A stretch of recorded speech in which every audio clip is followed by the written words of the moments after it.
അല്ല, കന്യാസ്ത്രീ അമ്മമാർക്ക് മരുന്ന് എത്തിച്ചു കൊടുക്കുന്നതുമായി ബന്ധപ്പെട്ടുകൊണ്ട് അവർക്ക് ഇങ്ങനെ ഒരു ഗുളിക കഴിക്കുന്നുണ്ട് എന്ന് മനസ്സിലായപ്പോൾ അത് എത്തിച്ചു കൊടുക്കാൻ പോയിട്ടുള്ളത് BJPയുടെ സംസ്ഥാന ജനറൽ സെക്രട്ടറിയാണ്.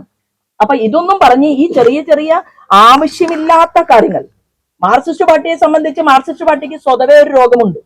ഒരു നുണ 10 പ്രാവശ്യം വരെ ആവർത്തിച്ച് അതിനെ സത്യമാക്കി മാറ്റാനുള്ള വളരെ വൈദഗ്ധ്യമുള്ള ഒരു പാർട്ടിയാണ് മാർക്സിസ്റ്റ് പാർട്ടി. അവിടെ 10 മാർക്സിസ്റ്റ് പാർട്ടിയുടെ പ്രവർത്തകർ പോലും ഇല്ലാത്ത ഒരു സ്ഥലത്ത് ഇരുന്നു കൊണ്ടാണ് ഒന്ന് കോണ്ടാക്ട് ചെയ്യാൻ ഒരു MLA ഇല്ല.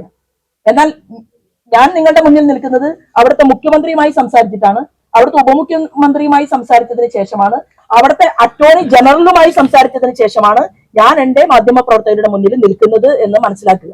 അപ്പൊ നിലനിൽക്കുന്ന നിയമം അനുസരിച്ചുകൊണ്ട് മാത്രമേ കോടതി മുമ്പാകെ നമുക്ക് പരിശ്രമിക്കാൻ പറ്റൂ. ഇവിടെ ആ സഹോദരി കെട്ടിപ്പിടിച്ച് കരയുകയാണ്.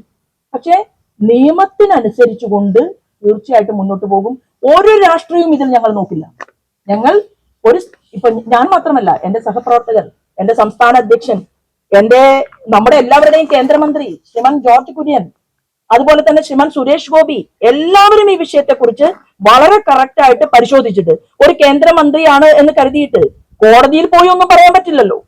നിയമപരമായ കാര്യങ്ങളല്ലേ മുന്നോട്ട് വെക്കാൻ പറ്റൂ. ഇത്രയും അറിവും പ്രാപ്തിയുമുള്ള മാധ്യമ സുഹൃത്തുക്കളെങ്കിലും ഈ കാര്യങ്ങളെ കുറിച്ച് ഇവരുടെ മാനസികാവസ്ഥയ്ക്ക് വേദന കൂട്ടുന്ന കാര്യങ്ങൾക്ക് ഇമ്പോർട്ടൻസ് കൊടുക്കരുത് എന്നുള്ള ഒരു അഭ്യർത്ഥനയാണ് എനിക്ക് ഈ വിഷയത്തെ കുറിച്ച് പറയാനുള്ളത്. വ്യത്യസ്ത സമൂഹത്തിന് വേണ്ടി ജീവിക്കുന്ന ക്രിസ്തുവിന്റെ മണവാട്ടിമാരായിട്ടുള്ള ഏതൊരു സഹോദരിക്ക് വേദന വന്നാലും സഭയുടെ അധിപൻ അതിന്റെ നിയമവശത്തെ കുറിച്ച് പരിശോധിക്കുകയോ അതല്ലെങ്കിൽ എന്താണ് സംഭവിച്ചത് എന്നൊക്കെ പഠിച്ച് പരിശോധിച്ച് ആ സ്റ്റേറ്റിൽ ഇത്തരത്തിൽ കോടതി ഇങ്ങനെ ഒരു നിരീക്ഷണം നടത്തിയിട്ടുണ്ടോ എന്നൊക്കെ ചിന്തിച്ചതിന് ശേഷമല്ലല്ലോ സഭയുടെ അധ്യക്ഷൻ പറയുക.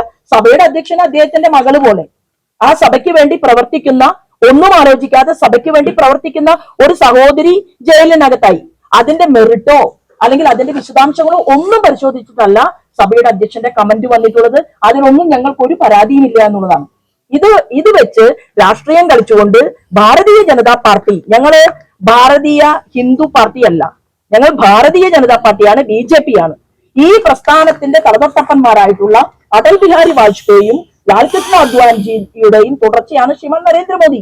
ഞങ്ങൾ എന്താ പറഞ്ഞിട്ടുള്ളത്? ഞങ്ങൾ ഭാരതത്തിലെ ജനങ്ങൾക്ക് വേണ്ടി പ്രവർത്തിക്കാനാണ്. അത് ഹിന്ദു ഉണ്ടാകും, മുസൽമാൻ ഉണ്ടാകും, പാഴ്സി ഉണ്ടാകും, ജൈനൻ ഉണ്ടാകും, അവരുടെ എല്ലാവരുടെയും വീടാണ് നമ്മുടെ ഭാരതം.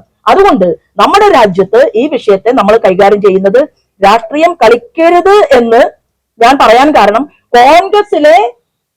ഇന്നത്തെ കോൺഗ്രസിലെ നേതാക്കന്മാർ നടത്തിയിട്ടുള്ള ഈ ശ്രമമൊന്നും, മാധ്യമങ്ങളുടെ മുന്നിൽ വന്നുകൊണ്ടുള്ള ഈ യാതൊരു തരത്തിലുള്ള ഇന്ന് ചെയ്യുന്ന ഒരു പരിശ്രമവും 2021 അവരുടെ കോൺഗ്രസുകാരനായിട്ടുള്ള മുഖ്യമന്ത്രി ഭൂപേഷ് ബാഗൽ അവിടെ പള്ളിയിലെ പ്രവർത്തിക്കുന്ന വികാരി അച്ഛനെ തടവറയിലിട്ടപ്പോൾ ഉണ്ടായില്ല എന്നാണ് ഞാൻ പറഞ്ഞത്. അപ്പൊ 2 ആംഗിളിൽ കാണുകയാണ്. തന്റെ മുഖ്യമന്ത്രി കോൺഗ്രസുകാരനായപ്പോൾ ആ കോൺഗ്രസുകാരനായിട്ടുള്ള മുഖ്യമന്ത്രിക്കെതിരെ മുദ്രാവാക്യം വിളിക്കാതിരിക്കുക, പ്രതിഷേധം ഒരുക്കാതിരിക്കുക, ജനങ്ങൾക്കിടയിൽ സ്പർദ്ധ വാർത്താതിരിക്കുക, ഇതെല്ലാം ചെയ്യാൻ കോൺഗ്രസ് പരിശ്രമിക്കുകയും ആ സംസ്ഥാനം BJP-കാരനായിട്ടുള്ള ഒരു മുഖ്യമന്ത്രി ഭരിക്കുമ്പോ കേരളത്തിലെ BJP-കാരെ വരെ മുൾമുനയിൽ നിർത്താൻ സാധിക്കുമോ എന്നുള്ള അവരുടെ ആ നാറിയ രാഷ്ട്രീയമുണ്ടല്ലോ, ആ രാഷ്ട്രീയം അവസാനിപ്പിക്കണം എന്നാണ് ഞാൻ അതിനെക്കുറിച്ച് പറയുന്നത്. ഇവിടത്തെ ക്രിസ്ത്യൻ സമൂഹം വളരെ വിവേകത്തോടു കൂടിയിട്ട് ഈ വിഷയത്തെ നോക്കിക്കാണും എന്ന് തന്നെയാണ് ഞങ്ങൾ കരുതുന്നത്.